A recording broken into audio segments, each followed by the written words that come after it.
Les ressources humaines, comme leur nom l'indique, semblent à l'abri de la substitution de l'homme par la machine ou le robot. Et pourtant, certaines tâches sont déjà automatisées. On parle de ce paradoxe avec notre invitée Cécile Dejoux. Bonjour. Bonjour.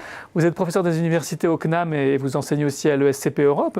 Et vous avez fondé la chaire Learning Lab Human Change. Et vous venez de créer un MOOC sur l'intelligence artificielle pour les managers sur France Université Numérique. Alors, dans le domaine des ressources humaines, qu'est-ce que vous voyez comme changement lié à l'intelligence artificielle ?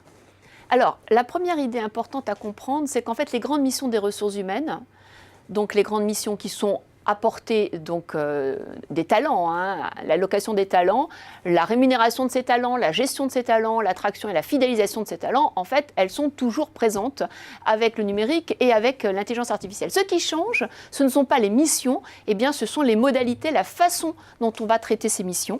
Et c'est vrai qu'aujourd'hui, on voit qu'il y a des solutions en intelligence artificielle qui peuvent être invisibles dans des logiciels ou qui peuvent être très visibles avec des objets connectés. Donc, c'est les modalités qui sont impactées par l'IA.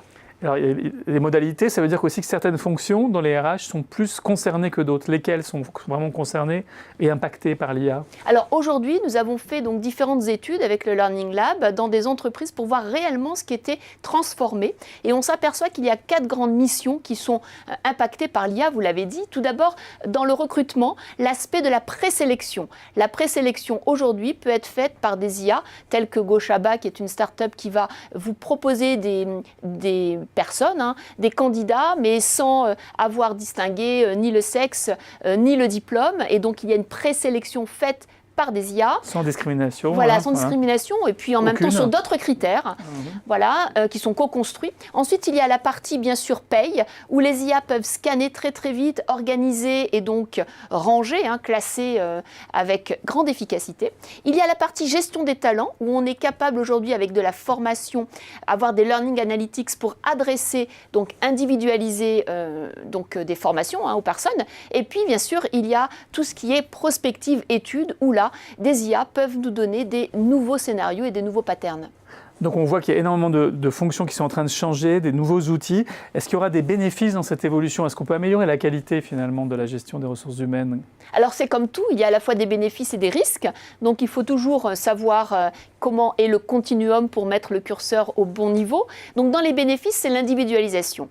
Les systèmes d'IA vont permettre d'individualiser à la fois le recrutement, le développement des carrières, la formation et bien sûr les différentes études. Mais individualiser, ça veut dire en même temps tracer, ça veut dire vérifier ce que font les personnes. Donc, il faut bien faire attention à cet équilibre. La deuxième chose, c'est qu'en fait, ça va permettre d'avoir beaucoup de données collectives grâce aux data. Il faut comprendre que la fonction RH, c'est la fonction qui a de bonnes data en grande quantité. Donc, c'est à elle à utiliser cet avantage à son bénéfice pour pouvoir, bien entendu, maintenant faire du data visualizing et avoir en comité de direction ou en conseil d'administration le poids qu'elle peut avoir grâce à l'IA, comme l'aurait un financier. Donc ça, c'est très intéressant parce qu'on va pouvoir avoir des scénarios et des chiffres avec des curseurs. C'est très intéressant parce que récemment, je faisais partie d'un jury sur le machine learning et la performance financière et on voit qu'il existe maintenant des cabinets qui commencent à réfléchir sur l'impact de l'IA sur des modèles pour augmenter la performance financière.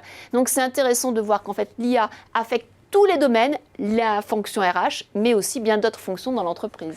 Et alors les salariés de cette fonction RH, notamment ceux par exemple qui sont à la paie, qui aujourd'hui sont menacés en quelque sorte, est-ce qu'on peut inventer pour eux des métiers plus intéressants que la saisie par exemple qu'ils faisaient avant ou que des opérations qui sont automatisables ? Alors oui, bien entendu, aujourd'hui, des systèmes d'IA peuvent réaliser à peu près 40% des tâches d'un gestionnaire de paye. Et nous avons observé et donc dévoilé dans le MOOC un exemple d'une entreprise qui a, avec ses gestionnaires de paye, réinventé ce métier pour pouvoir lui donner une autre substance sur du conseil et en même temps sur de l'analyse afin que les 40% qui peuvent être faits par des IA donnent lieu à 40% de nouvelles tâches qui sont bien sûr à plus forte valeur ajoutée et plus intéressantes pour les personnes. On peut aussi avoir une solution gagnant-gagnant. Cécile Dejoux, merci pour ces explications. Merci.